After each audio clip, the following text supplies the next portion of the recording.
Hello everyone, कैसे हो आप सब। I hope you all are fit and fine. हमने अभी तक माइक्रो इकोनॉमिक्स में जो सेकंड चैप्टर स्टार्ट किया था उसमें से हमने इकोनॉमिक प्रॉब्लम क्या होती है, आर्थिक समस्या, वो कर लिया है। कौन सी आर्थिक समस्याएं होती हैं एक इकोनॉमी के सामने, what to produce, how much to produce etcetera, वो सब भी हमने कर लिया है। अब देखिए हमारे पास एक टॉपिक पीपीसी के बाद भी अपॉर्चुनिटी कॉस्ट का एक टॉपिक आता है। लास्ट छोटा सा टॉपिक है, आज छोटा सा ही हमारी एक वीडियो होगी ये। तो अपॉर्चुनिटी कॉस्ट यानी कि अवसर लागत क्या होती है। Opportunity cost is the value of next best alternative use sacrificed. तो अवसर लागत क्या है?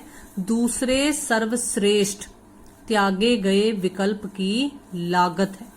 मतलब अगर मेरे पास, हमने बोला ना कि रिसोर्सेस के बहुत सारे ऑल्टरनेटिव यूजेस होते हैं, वैकल्पिक प्रयोग होते हैं, और यहाँ पर हमारे पास क्या दिया हुआ है कि अगर हम किसी भी रिसोर्स को यूज करते हैं या किसी भी पर्टिकुलर रिसोर्स के यूजेस से रिलेटेड कोई डिसीजन लेते हैं, तो हम जो सर्वश्रेष्ठ त्याग कर देते हैं, जिस ऑल्टरनेटिव का, जो ऑल्टरनेटिव सर्वश्रेष्ठ हो, जो ऑल्टरनेटिव बेस्ट हो, जब हम उस नेक्स्ट बेस्ट ऑल्टरनेटिव को सैक्रिफाइस कर देते हैं तो वो हमारी अपॉर्चुनिटी कॉस्ट बन जाती है।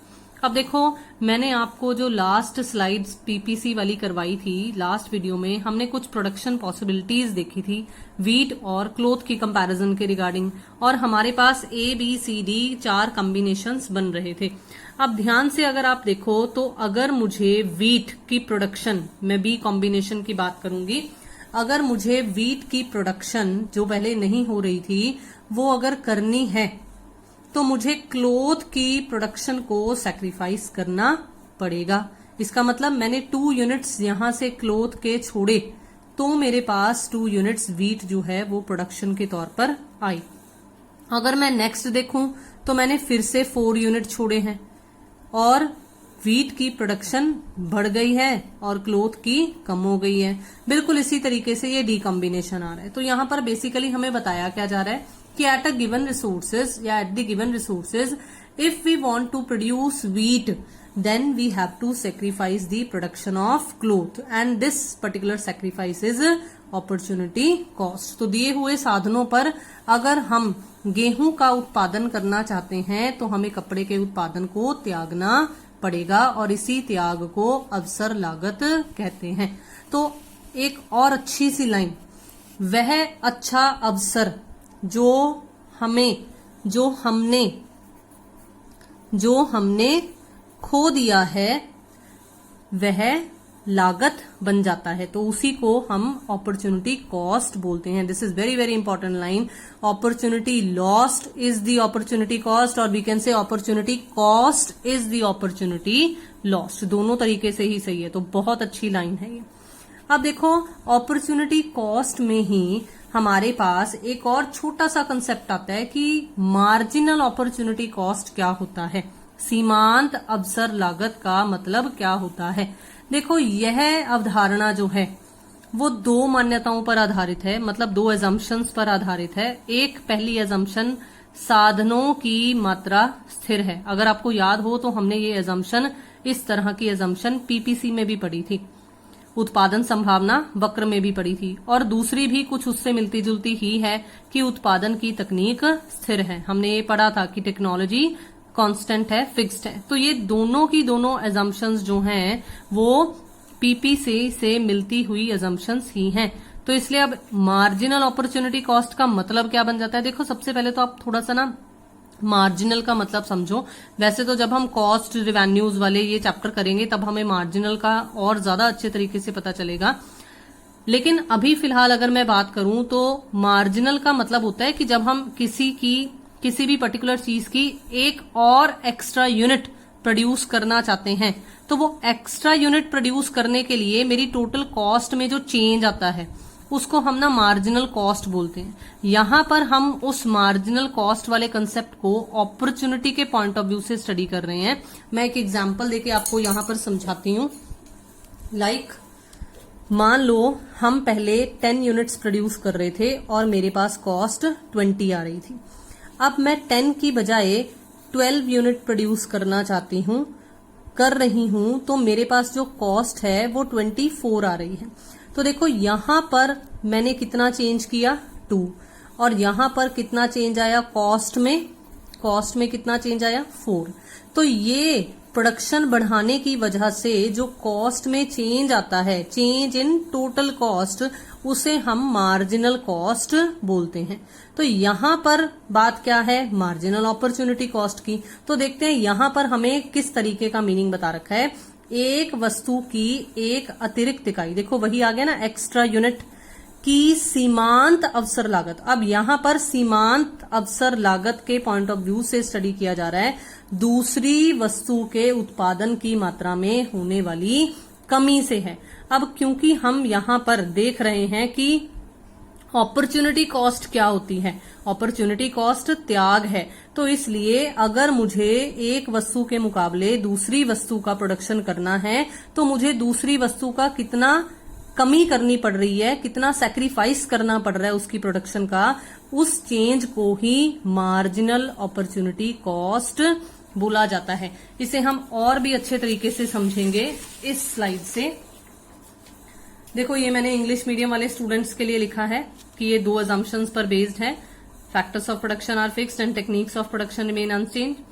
अब ये इंग्लिश में आपको एक मार्जिनल अपॉर्चुनिटी कॉस्ट की डेफिनेशन बता रखी है कि it is the rate at which one commodity is sacrificed for the production of additional unit of the other one.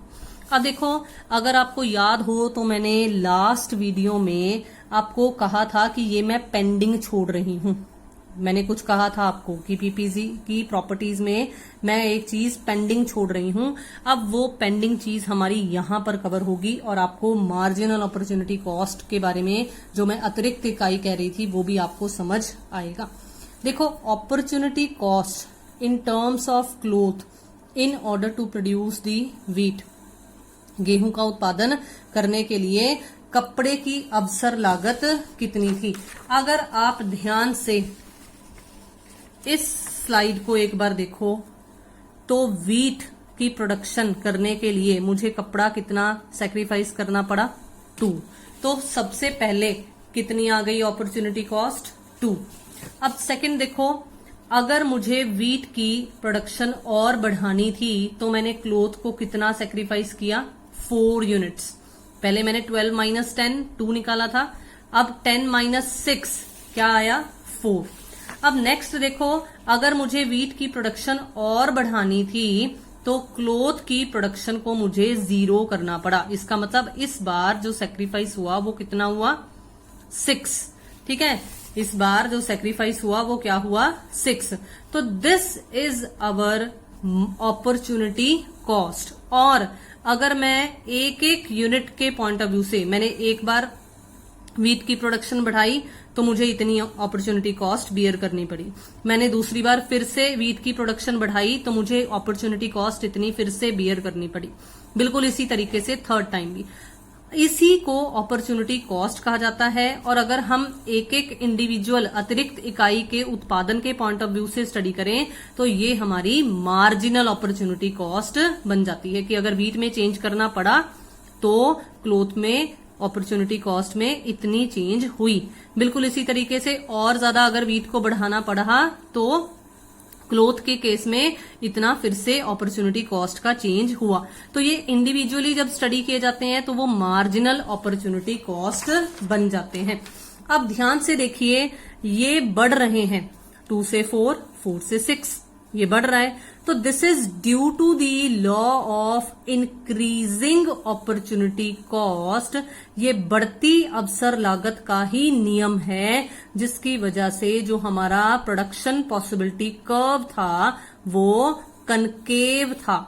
मैंने यही इसी पॉइंट में आपको शायद कहा था ना कि हम इसको पेंडिंग छोड़ रहे हैं, तो इसका वाई वाला पेंडिंग अब पूरा हो रहा है कि कनकेव था। इसी वजह से, किस वजह से था, क्योंकि इस पर इंक्रीजिंग अपॉर्चुनिटी कॉस्ट का लॉ लग रहा था।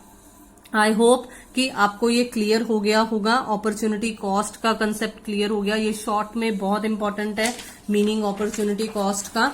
मार्जिनल अपॉर्चुनिटी कॉस्ट का मतलब भी आपको पता होना चाहिए। तो आई होप कि आपको ये वीडियो छोटी सी जो है वो पसंद आई होगी। पसंद आई तो kindly subscribe the channel, like the videos and please share the videos also, so that maximum students तक ये मीनिंग्स, ये स्लाइड्स, ये वीडियोज पहुंच सके। Thank you so much.